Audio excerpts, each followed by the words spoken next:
Let's do this.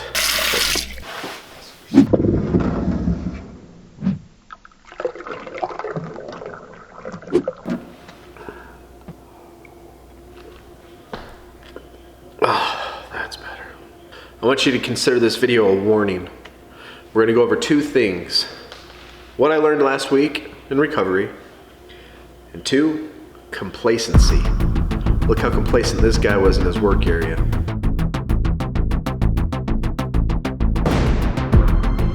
Let this video be a warning to us. It's Saturday morning, I have to get up and it's time to start working on the house. Take out a little tour of what we did here. So right here, all this area used to be a wall. You would walk through a door right here, and this was the garage, and that was the garage door. Obviously, what we've done, knocked down this wall, built up this floor with just a little step down, and now we're gonna turn this into the living room. So this area here will be the living room. This area over here will be the new studio. Study and recovery and making videos. That's going to be dining room, and then we opened up the kitchen to make everything big, and then the stairs go downstairs. So I woke up the other morning and I just felt lazy. I didn't feel good at all. I wasn't sick, I just didn't feel good. I went throughout my day, we went shopping, but I was lazy, lethargic. I felt tired, and at the end of the day I had an urge to drink. I was bored with what was going on around me at group and had this sudden urge to drink, and I was thinking, man, was boredom the reason for this urge to drink? So much like this day, it led me to feeling really foggy. I didn't feel good all day, and the most alarming part of this is that I had that urge to drink at the end of the day. So this led me to having to analyze all the way back to the night before just to see what happened, what went wrong and why I was feeling this way. The best way to our sobriety is to analyze our day at the end of each day to see what led to any triggers or any cravings that could have happened. The night before, I went to bed really late, probably like 3 a.m. after eating a whole bunch of peanut M&Ms. I didn't wake up until like 11:30 the next day.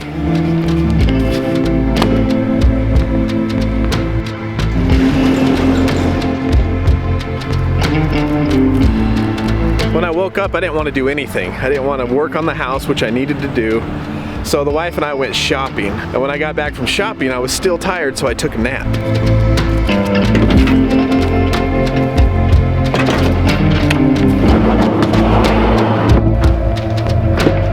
So after I woke up, I went to group, still feeling tired and lazy. Wasn't really much interested in being there. I was bored with everything that was going on around me. And I had this sudden urge to drink. And I was like, wow, boredom's gonna make me want to drink. I think that might be my #1 trigger. So this led me to analyzing my day, like I said.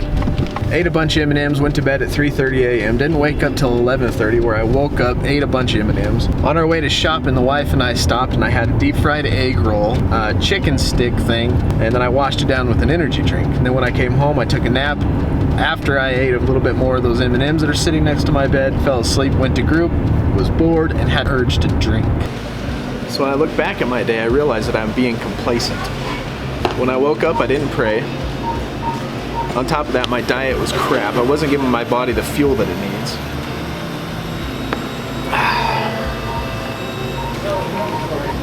Complacency can get you in a lot of trouble.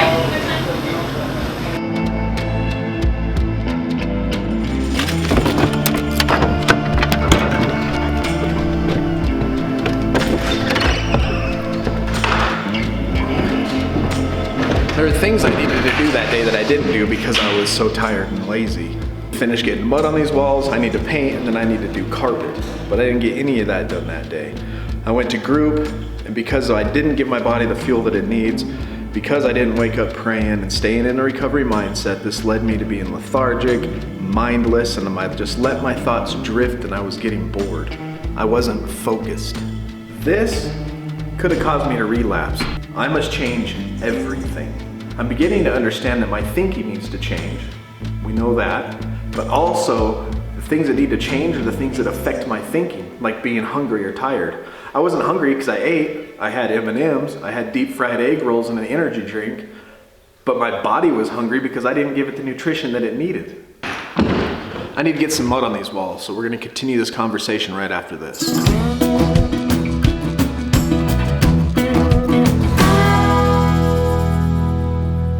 So I just finished mudding. Now all I gotta do is paint, carpet, and move on in, and we'll be ready to go. And I won't be in my bedroom anymore. Everything that I was talking about earlier is leading up to two things that I want to talk about. One, something I've been learning over the last month through experience. And two, complacency. I'm still new in recovery. I got about 5 months or so under my belt, and I'm in an IOP program. I have learned way more than I've actually had the time to practice in my daily life. Learning and living what you learn, that's two different things. So what have I learned to help us stay in a recovery mindset? So from what I told you earlier, I've learned how important it is to analyze your character defects at the end of each day. I mean, really analyze them. If you've had some type of urge or a craving, write it down at the end of the day and try to pinpoint why you were triggered or why you had a certain type of craving. Try to figure out what led up to that. I am so blessed to be in the program that I am.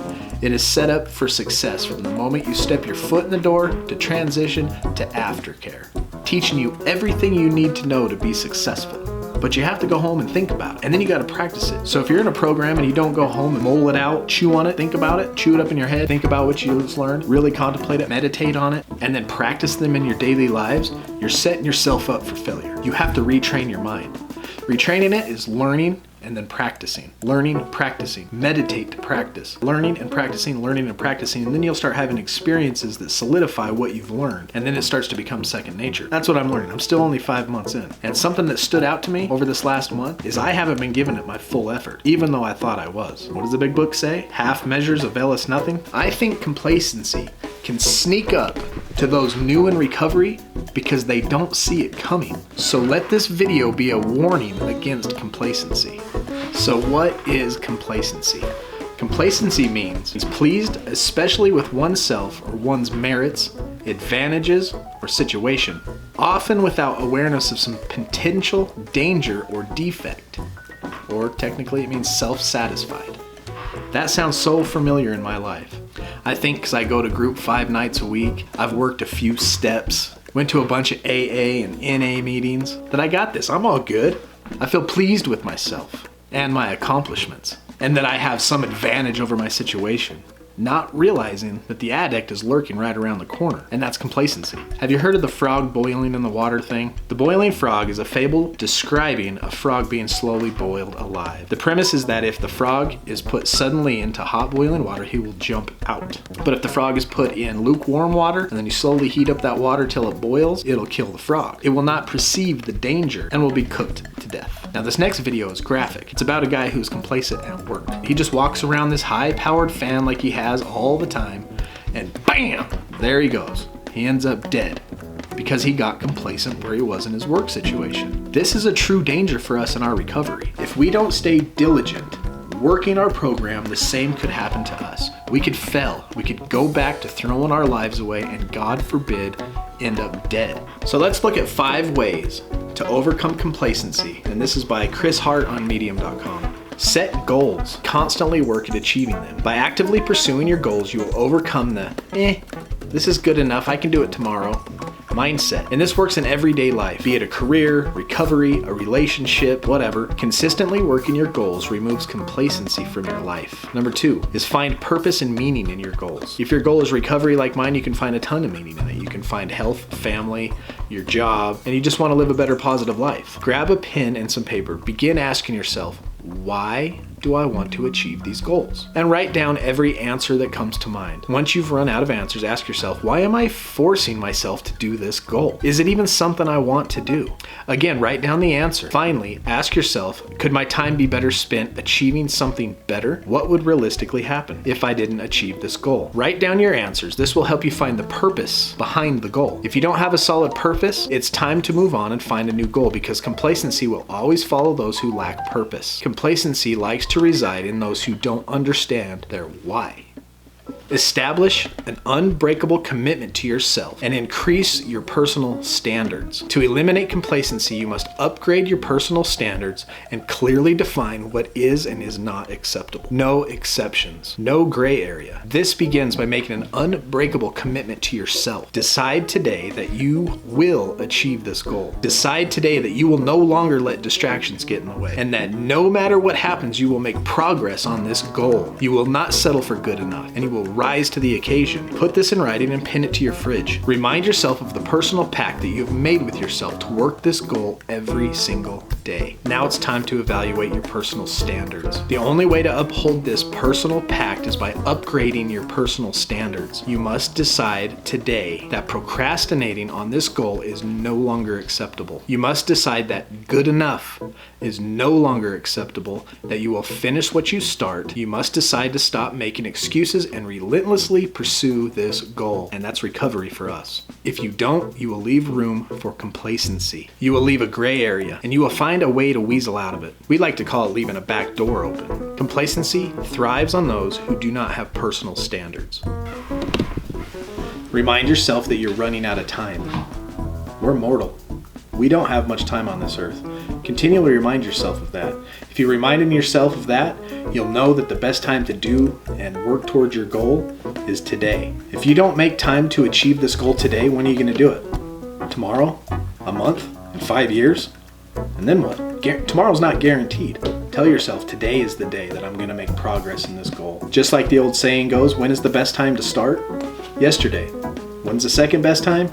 Today. So pursue your goal and make it count. And now number 5, practice self-forgiveness. So what happens if you go through this? What happens if you go through this process and some unforeseen thing in life happens and you fail? You get thrown off track for personal issues, work issues, family issues, or maybe you even relapse. What do? You practice self-forgiveness. You forgive yourself for the mistake. You pick yourself up, you dust yourself off, and you start pursuing those goals just as eagerly as you had in the beginning. Complacency loves to strike those who undergo failure. Complacency makes you think that once you fail, you might as well just give up because it's good enough. Don't fall for that trap. Do not become a victim of complacency. Develop grit and relentlessly pursue your goal. So what are some of the ways that you have been complacent in your recovery? Let me know in the comments. You've seen what I've been complacent with today. Hey, thanks for hanging out with me today. Stick around because I'm going to keep coming out with videos about recovery, start talking about my personal life and how I'm recovering. Let's make a commitment together. You to me to you, to work our programs with 100% effort, looking and analyzing anything that we see that could lead to relapse or failure in our programs. I'll be looking through my life, and sometimes you don't see it coming. You have to learn it, just like I did with everything I told you about. So let's work our program, 100% effort. Stay strong. Until next time. Thanks.